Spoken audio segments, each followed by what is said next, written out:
girl is back, literally with another video. I'm not giving up. I definitely feel the Holy Spirit leading me, okay? And I just wanted to let y'all know you gotta walk by faith and not by sight. Yeah, I'm gonna have to use this message because certain things, literally, your girl just got done getting her eyes checked, right? And so y'all know I wear glasses. I told y'all I was gonna get some replacements. But the deepest thing is this. When you go out there and you trust the Lord and you step on faith and you walk and you're on solid ground, you're literally on a transfigured blessing, like a transfigured blessing.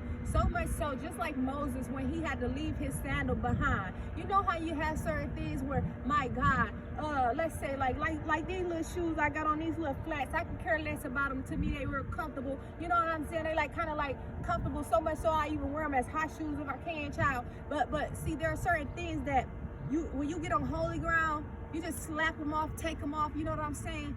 And you leave them behind because you realize that it can't take you everywhere, you know? And so Moses had to understand he had on some sandals. And God said right there when you make that first step and you go here, I want you to, boom, remove your sandal because you're on holy ground. There are certain things that's causing us to go into a new dimension shift where it's like God is like, I called you a trailblazer. Like you're not going to be able to just stop or do whatever you want to do just because of a physical matter. You cannot let it get in the way of what God is telling you to do. He's like, are you going to stand steadfast for him? Are you going to walk and be 10 toes down for the kingdom? You know, my daughter said earlier, Mama, I heard the Lord was telling me, John 3:3, you can't see the kingdom unless you're born again. And I was like, that's true, daughter. Y'all make sure y'all go catch that short she just did about Saul. Because Saul literally was in rebellion against God. And literally he tried to bring his friend into some of the things that, my God, he was in and wrong on. Have y'all ever been around a person that try to involve you in their sin or involve you in some bad choices or make you stay in a place so long, my God, where you know you should have been out of, or try to pull you back into even, my God, certain circumstances or either relationships with other people or friendships with other people, and you're realizing that they're not going where you're going or they don't want to serve God the way that you want to serve God. Maybe you want to depart from these things because, my God, what Saul did is he was in rebellion against God and everything was coming up against him because of his sin, even when he was anointed. You're telling me you can be anointed? Yes. I'll be talking to my Abba and I'll be talking and have a conversation and he'll tell me like, daughter, yeah, because you know I told you rebellion is as the sin of witchcraft. I'm like, yeah, Abba, you sure did. These are confessionals that I got to share. When y'all hear me say Abba and y'all hear me say daughter, this is how my Abba be talking to me. You know, he got to say daughter and I'll be like, okay, I heard your word just come through. You know? And so I got to share it with y'all through testimonies. That's what we do here on Forever Testimony. So if you new, welcome here, welcome here, welcome here.